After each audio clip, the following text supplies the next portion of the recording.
નમસ્તે વિદ્યાર્થી મિત્રો, આજે આપણે ધોરણ 6 વિષય હિન્દીમાં જોયું તો આપણે કાવ્ય 2 જોયું હતું, એક જગત એક લોક. બરાબર? હા, કાવ્ય 2 આપણે જોયું હતું, એક જગત એક લોક. બરાબર? એનું સ્વાધ્યાય પણ આપણે જોઈ લીધું હતું. હવે આપણે જોવાનું હતું, અહીંયા પણ આપણું આ પૂરું થઈ ગયું હતું. બરાબર? બધું સ્વાધ્યાય આપણે કમ્પ્લીટ કરાયું હતું. હવે પછી જુઓ, આપણે ભાષા સજ્જતા છે પાના નંબર 11 પર જુઓ તમે, છેલ્લું છે અહીંયા જુઓ, વ્યાકરણ છે કે પૂર્ણ વિરામ ક્યારે મુકાય, અલ્પ વિરામ ક્યારે મુકાય. બરાબર? આપણે જોવાનું છે. ચલો હવે આપણે જોઈએ કે પહેલું છે પૂર્ણ વિરામ છે. શું છે? પૂર્ણ વિરામ. હવે જો કે પૂર્ણ વિરામ ક્યારે મુકાય, તો અહીંયા શું કહે છે, એને ફૂલ સ્ટોપ કહેવાય. ઇંગ્લિશમાં એને શું કહેવાય? ફૂલ स्टॉप. इसका प्रयोग वाक्य पूर्ण होने पर होता है. હવે જ્યારે આપણે હિન્દીમાં કોઈ વાક્ય રચના લખીએ, બરાબર, કોઈ વાક્ય લખીએ ત્યારે આપણે એને વાક્યના અંતમાં જ્યારે વાક્ય પૂરું થાય, ધારો કે મોહનને પત્ર લીખા, અહીંયા આ વાક્ય પૂરું થઈ ગયું. બરાબર? તો વાક્ય પૂરું થાય અને છેલ્લા જે નિશાની મૂકવામાં આવે છે આને આપણે અલ્પ પૂર્ણ વિરામ કહીશું. શું કહેવાય એને?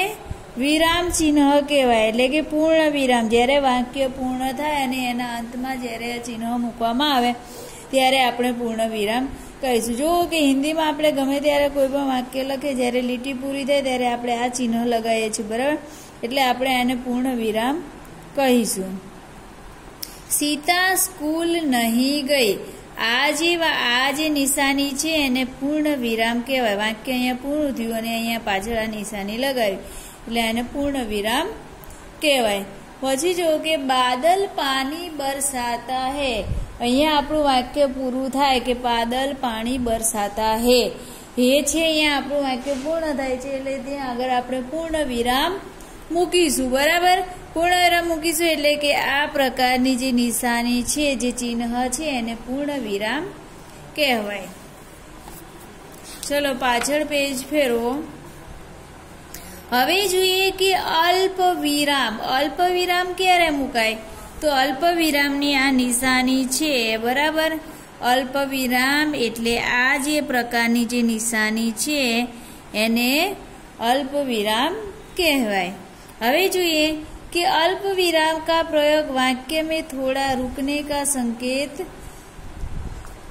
देने के लिए होता है. હવે જો કે અલ્પ વિરામનો ઉપયોગ ક્યારે થાય છે, તો કે જ્યારે આપણે હિન્દીની અંદર કોઈ પણ વાક્ય વાંચીએ, બરાબર, કોઈ પણ લીટી વાંચીએ ત્યારે અંદર વચમાં થોડી વાર આપણે જ્યારે રોકાઈએ, બરાબર, ત્યારે એને આપણે અલ્પ વિરામ કહેવાય. ધારો કે આપણે અહીંયા જોઈએ કે રામ પછી અહીંયા અલ્પ વિરામનું ચિહ્ન આપેલું છે. જો રામ, સીતા ઓર મોહન ઘર ગયે. રામ પછી આપણે થોડું રોકાઈએ છીએ. જુઓ, રામ, થોડો વિરામ લીધો, પછી સીતા ઓર મોહન ઘર ગયે. એટલે કે જ્યારે હિન્દીની અંદર કોઈ પણ વાક્ય વાંચીએ ત્યારે આપણે એના વાક્ય વાંચતી વખતે જ્યાં થોડો સમય વિરામ લઈએ છીએ, બરાબર, અને એ વિરામ લઈએ અહીંયા આગળ આપણે જે ચિહ્ન મૂકીએ છીએ એને અલ્પ વિરામ કહેવાય. રૂકો મત.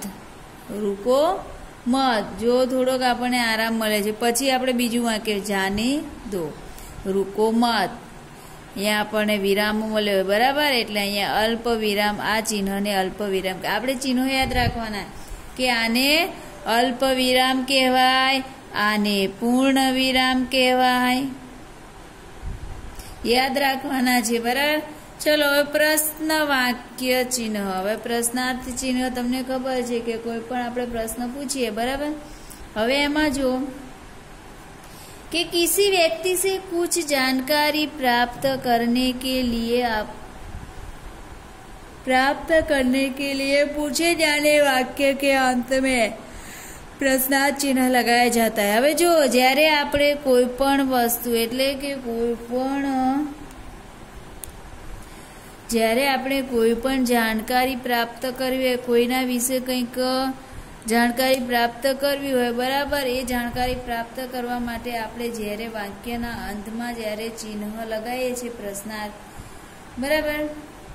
जो किसी व्यक्ति से कोई जानकारी प्राप्त करने के उपयोग में लिए जाने वाले वाक्य के अंत में प्रश्न चिन्ह लगाए। જ્યારે કોઈ પણ વાક્યમાં કોઈના વિશે આપણે જાણકારી પ્રાપ્ત કરવી હોય તો વાક્યના અંતમાં પ્રશ્નાર્થ ચિહ્ન લગાવવામાં છે। क्या तुम विद्यालय गए थे? અહીંયા શું જાણે છે કે શું તું વિદ્યાલય ગયો હતો? અહીંયા પ્રશ્નાર્થ ચિહ્ન આ છે, પ્રશ્નાર્થ ચિહ્ન છે, બરાબર। એટલે આપણે જ્યારે જાણકારી પ્રાપ્ત કરવી હોય ત્યારે પ્રશ્નાર્થ ચિહ્ન મૂકવું પડે। વિસ્મયાધિબોધક ચિહ્ન એટલે આશ્ચર્ય। હવે જો વિસ્મયાધિબોધક એટલે આશ્ચર્યચકિત થઈ જાય, બરાબર। આશ્ચર્ય, ધૃણા, સુખ, દુઃખ આદિ પ્રકટ। હવે જો કોઈ આશ્ચર્ય પ્રકટ કરવું હોય, સુખ દુઃખ પ્રકટ કરવું હોય ત્યારે આ વિસ્મયાધિબોધક ચિહ્ન એટલે કે આ જે ચિહ્ન છે, બરાબર, આમ ચિહ્ન છે, આને આપણે વિસ્મયાબોધક ચિહ્ન કહીશું, બરાબર। વાહ આપને તો કમાલ કર દિયા। જ્યારે કોઈ આશ્ચર્ય પ્રકટ કરવું હોય, દુઃખની ઘટના હોય કે કોઈના પ્રત્યે ક્રોધ વ્યક્ત કરવો હોય ત્યારે આપણે વિસ્મયાધિબોધક ચિહ્નનો ઉપયોગ કરીશું। યોજક ચિહ્ન, આ જે નિશાની છે એને યોજક ચિહ્ન કહેવાય। હવે જો યોજક ચિહ્નનો ઉપયોગ ક્યાં જાય છે? સામાસિક શબ્દો को जोड़ने के लिए। કોઈ સમાન શબ્દ હોય, બરાબર, સામાસિક શબ્દ હોય એને આપણે જોડવા માટે વિસ્મયાધિબોધક યોજક ચિહ્નનો ઉપયોગ કરીશું। હવે જો યોજક ચિહ્ન શું છે?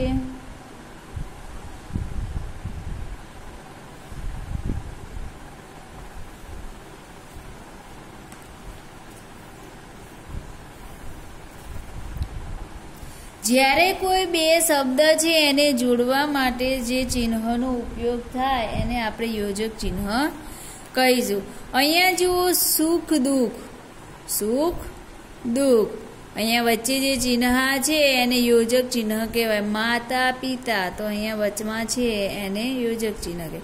પાપ પુણ્ય, દેશ વિદેશ આદિ, બરાબર। આ વિરોધી શબ્દ છે એટલે કે સામાસિક શબ્દોને જોડવા માટે જ્યારે કોઈ ચિહ્નોનો ઉપયોગ થાય એને યોજક ચિહ્ન। હવે નિર્દેશક, નિર્દેશક એટલે વાક્યની અંદર કોઈ પણ વાતને સ્પષ્ટ કરવા માટે જ્યારે જે ચિહ્નનો ઉપયોગ થાય છે એને નિર્દેશક ચિહ્ન કહેવાય। હવે જો કે નિર્દેશક અને યોજક ચિહ્ન બંને સરખા દેખાય છે પણ એનો ઉપયોગ અલગ છે। હવે જો અહીંયા વાક્ય જોઈએ कि ग्राहक इस पुस्तक का क्या मूल्य है? ग्राहक इस पुस्तक का मूल्य क्या है?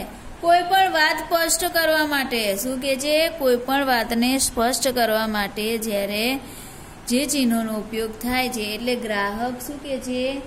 ગ્રાહક કહે છે કે इस पुस्तक का क्या मूल्य, એટલે કે આ પુસ્તકનું સી કિંમત છે એમ કે છે। આ પુસ્તકની સી કિંમત ગ્રાહક કહે છે, બરાબર।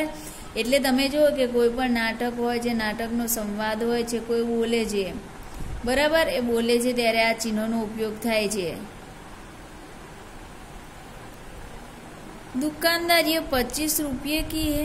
હવે દુકાનદાર પાછું શું કહે છે કે આ 25 રૂપિયાની છે। એટલે કે કોઈ પણ વ્યક્તિ જ્યારે પોતાની વાતને સ્પષ્ટ કરે છે ત્યારે આનો ઉપયોગ થાય છે। હવે જોઈએ કે કોષ્ટક, કોષ્ટક એટલે આને કોષ્ટક કહેવાય। આ જે ચિહ્ન છે એને કોષ્ટક કહેવાય।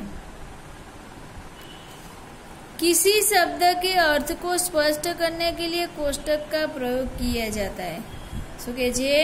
કોઈ પણ શબ્દનો અર્થ સ્પષ્ટ કરવો હોય અથવા શબ્દના અર્થને સ્પષ્ટ કરવો હોય ત્યારે કોષ્ટકનો ઉપયોગ થાય છે। હવે જોઈએ कि किसी शब्द के अर्थ को स्पष्ट करने के लिए कोष्टक का प्रयोग होता है। जैसे अध्ययन, अध्ययन एटले एनो अर्थ पाछो आपणे स्पष्ट करવો હોય, अध्ययन एटले पढ़ना थाय। शुं कहे छे? अध्ययन एटले वांचવું। हर क्षेत्र में लाभ होता है। अध्ययन हर क्षेत्र में लाभ होता है। हवे जो कि आपणे परीक्षा में पूछे कि विरोधी शब्द दीजिए, विरोधार्थी शब्द दीजिए, तो तमने विरोधार्थी खबर ना पड़े तो कौंस में लख्યું હોય विलोम शब्द लिखिए। एटले अहींया आगळ आपणे आ जे शब्द छे एनो अर्थ स्पष्ट कर्यो छे। अहींया के विरोधार्थी एटले विलोम अने अध्ययन करवुं एटले वांचवुं, पढ़वुं, बराबर। हवे अहींया छे अवतरण चिन्ह। अवतरण चिन्ह एटले एनी जे निशानी छे आने अवतरण चिन्ह कहेवाय। ऊंधो अने सीधो सातड़ो, बराबर, एटले एने अवतरण चिन्ह कहेवाय। हवे एमां पाछा बे चिन्ह छे, एक हरा अने दुहरा। एक हरा एटले आ अने दुहरा एटले बंने बाजू, आ बाजू अने आ बाजू, बराबर। आने दुहरा कहेवाय अने एक हरा कहेवाय, एक बाजू। हवे जो के एमां शुं छे के कोई पण व्यक्तिनुं उपनाम छे, कोई पुस्तकनुं नाम छे, कोई पुस्तकनुं शीर्षक छे, रचना छे, कोई व्यक्ति कोई लेखके करेली रचना छे, आ बधाने स्पष्ट करवा माटे अवतरण चिन्होनो उपयोग थाय छे। हवे जो समझदार नंदही, समझदार नंदही पाठनुं नाम छे, बराबर। एटले अहींया आ जे छे चिन्ह छे एक हरा अवतरण चिन्ह छे, एक एक चिन्ह कर्युं छे, बराबर। अहींया पण एक छे ने अहींया। हवे पछी जो के पाठ के लेखक शंकरलाल सुल्तानपुरी है। हवे जोईए अहींया सूर्यकांत त्रिपाठी का उपनाम निराला। जोईए ने आपणे उपनाम होय, पुस्तकनुं नाम होय, कोई शीर्षक होय तो अहींया આગળ अवतरण चिन्ह लागे। हवे दुहरा अवतरण चिन्ह, बे बे चिन्ह करवाना। जे आपणे આજે એક એક કર્યું છે ને અહીંયા એમ આપણે અહીંયા આવી બે બે ચિહ્ન કરવાના, એટલે બે બે અવતરણ ચિહ્ન કહેવાય, એટલે દુહરા કહેવાય એમ। किसी व्यक्ति के कथन को मूल रूप ने उद्गोधित करने के लिए दुहरे उदाहरण। हवे जो कोई पण व्यक्तिनुं कथन छे, कोई पण व्यक्ति कशुं कहेतो होय तो एने दुहरा अवतरण चिन्हमां मूकवानुं। हवे जो अहींया उदाहरण जे कि महात्मा गांधी जी ने कहा है कि प्रार्थना ही आत्मा की खुराक। हवे जो महात्मा गांधी शुं कहे छे कि प्रार्थना ए आत्मानो खोराक छे, એટલે આ મહાત્મા ગાંધીએ કહેલું કથન છે, બરાબર। એટલે એમને દુહરા અવતરણ ચિહ્નમાં આપણે મૂકી જો। અહીંયા બે બે ચિહ્ન છે, બરાબર। અહીંયા બે બે છે અને અહીંયા બે બે છે, એટલે એને દુહરા અવતરણ ચિહ્ન કહેવાય। શાસ્ત્રીજીને નારા દિયા, જય જવાન જય કિસાન। આ જે શાસ્ત્રીજીનું કથન છે એમને જે નારો આપ્યો છે એ છે, એટલે અહીંયા પણ ડબલ अवतरण चिन्ह है, बराबर। कोईपण व्यक्तिए करेलू कथन होय एने बे अवतरण चिन्ह मूकवामां आवे छे, अने ज्यारे उपनाम होय, पुस्तकनुं नाम होय के कोई शीर्षक होय तो एने एक अवतरण चिन्ह मूकवामां आवे छे। चलो विद्यार्थी मित्रों, तमने खबर पड़ी गई ने। हवे आपणे जोईशुं पाठ 3 छे समझदार नन्ही। हवे जो कि आज पाठनी अंदर छे समझदार नन्ही, बराबर। हवे जो कि आ कहानी अंदर व्यक्तिनी परिस्थिति गमे तेवी होय छतां पण ए पोतानी भलाई करवानो पोतानो स्वभाव छोड़तो नथी, बराबर। जोईए कि आ कहानी अंदर एक नानी बतक छे, बराबर। ए नानी बतक छे अने नदी किनारे एक वीछी छे, एक कीचड़नी अंदर फसायेलो होय छे अने नानी बतक छे, वीछी नानी बतकने मदद करे, एटले नानी बतक छे आ वीछीने बहार काढवामां मदद करे छे। छतां पण आ जे बतक मदद करे छे छतां वीछी एने डंख मारे छे। हवे जो कि आ बे नाना जीवो द्वारा आपणे सीख मळे छे कि व्यक्ति गमे ते होय पण आपणे आपणी अच्छाई, आपणी भलाई छे आपणे क्यारेय छोड़वानी नथी। सामेना व्यक्तिनो स्वभावने कारणे आपणे आपणो सारो स्वभाव छोड़वानो नथी, बराबर। एटले एमां जो कि नानी बतक छे एक वार नहीं बे वार बचावे छे छतां पण वीछी एने डंख मारे छे, પણ ત્રીજી વાર જ્યારે વીછી છે નદીમાં તણાતો હોય છે ત્યારે નાની બતકને વિનંતી કરે છે, એને કગરે છે કે મને બચાવો નાની બહેન, મને બચાવો. ત્યારે બતકને દયા આવે છે, એને બચાવે છે, પણ બચાવે છે છતાં પણ જ્યારે જે વીછી છે એને ડંખ મારવા માટે તૈયાર થાય છે ત્યારે નાની બતક છે સમજી જાય છે અને શું કહે છે કે રૂક, એટલે કે તમે ઊભી કે ક્યાં કેમ ગયા, મને ડંખ મારો એમ. ત્યારે જે વીછી છે એને શરમ આવે છે અને એને પસ્તાવો થાય છે કે નાની બહેન, મેં તમને 2 વાર ડંખ માર્યો છતાં પણ તમે તમારો સારો સ્વભાવ છોડ્યો નહીં. ચલો હવે આપણે અહીંયા જોઈએ. नन्ही बतख तट पर आई तो उसने देखा कि एक बिच्छू दलदल में फंसा है. હવે જો નન્હી બતક એટલે કે નાની બતક છે જ્યારે નદી કિનારે આવે છે ત્યારે જોવે છે કે એક નાનો વીછી છે, એ વીછી છે દલદલ એટલે કે કીચડમાં ફસાયેલો છે. બિચ્છુને નન્હી સે પ્રાર્થના કી. બિચ્છુ એટલે કે વીછી, આ વીછી છે એને નાની બતકને પ્રાર્થના કરી કે બહન મુझे बचा लो. શું કે છે કે બહેન મને બચાવી લે. નન્હી કો ઉસ પર દયા આ ગઈ. શું કે છે કે નાની બતકને એના ઉપર દયા આવી ગઈ. उसने बिच्छू को दलदल से उठाकर सूखे स्थान पर रख दिया. જે નાની બતક છે બરાબર, એનું નામ નાની આપી છે એટલે કે નાની એ વીછીને કીચડમાંથી બચાવીને એક સારા સૂકા સ્થાન પર એને મૂકી દીધો. बिच्छू को शैतानी सूझी. હવે જે વીછી છે એને શૈતાની सूझी એટલે કે એને उसने नन्ही को डंक मार दिया. જે વીછી છે એને શૈતાની सूझी એટલે શું કે છે કે એને એ બતકને ડંક મારી દીધો. નન્હી પીડા से तड़प रही थी. નાની બતક છે એને ખૂબ જ પીડા થતી હતી. વીછીનો ડંક મારે એટલે એને ઘણી પીડા થતી હતી.